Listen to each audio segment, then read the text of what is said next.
Okay, imagine this. Japan, but no wars for over 250 years. Yeah, you heard me.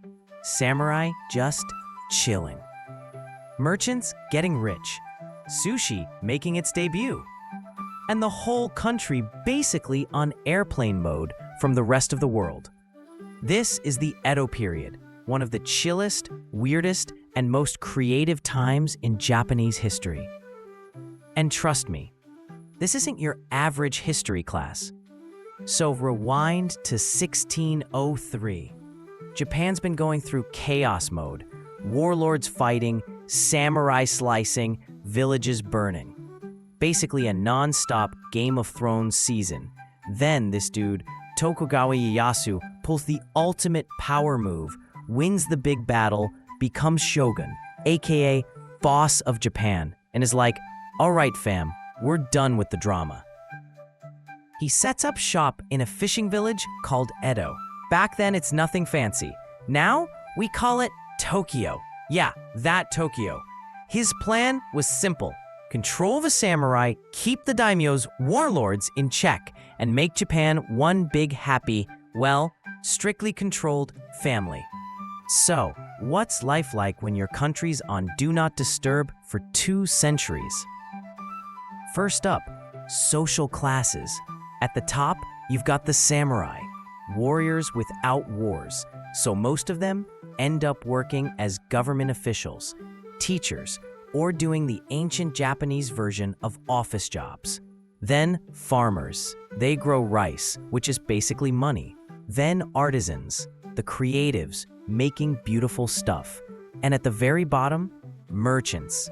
But plot twist, merchants actually got loaded because they controlled all the goods. Edo itself? Total glow up. From a fishing village to a megacity with over 1 million people, more than London or Paris at the time. Streets packed with markets, tea houses, and theaters. This place was buzzing. Now here's where it gets wild. In 1603, Japan's like, nah, we're closing the doors. They ban almost all foreign contact. The only tiny exception, a port in Nagasaki for limited trade with China and the Netherlands. Why? The shogunate didn't want outside influence messing up the vibe or sparking rebellion. So, for over 200 years, Japan was basically doing a cultural self-care retreat. No outsiders, no colonizers, no Starbucks. This is called Sakoku, literally closed country. And while Europe was going through revolutions and colonizing everyone, Japan was making kabuki plays and epic art.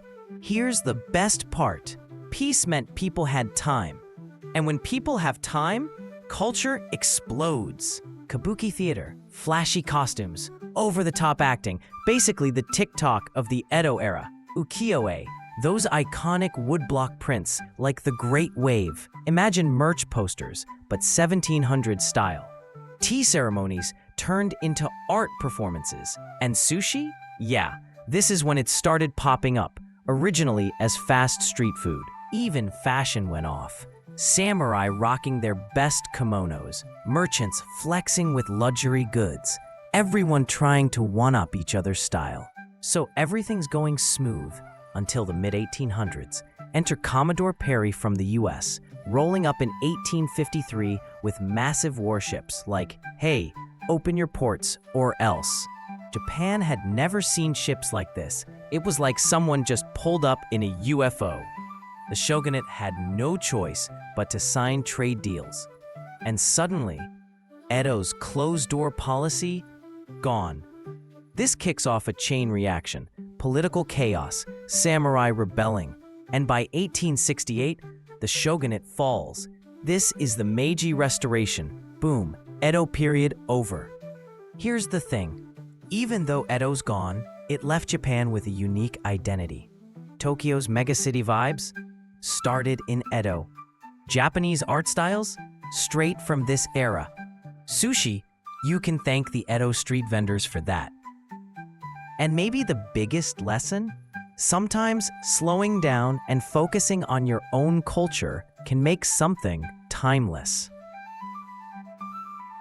All right, fam, that's the Edo period in a nutshell. 2.5 centuries of chill, art, and no foreign drama. Which class would you pick? Samurai, merchant, or kabuki actor? Drop it in the comments. Smash that like button, sub for more cool history deep dives, and I'll catch you in the next one.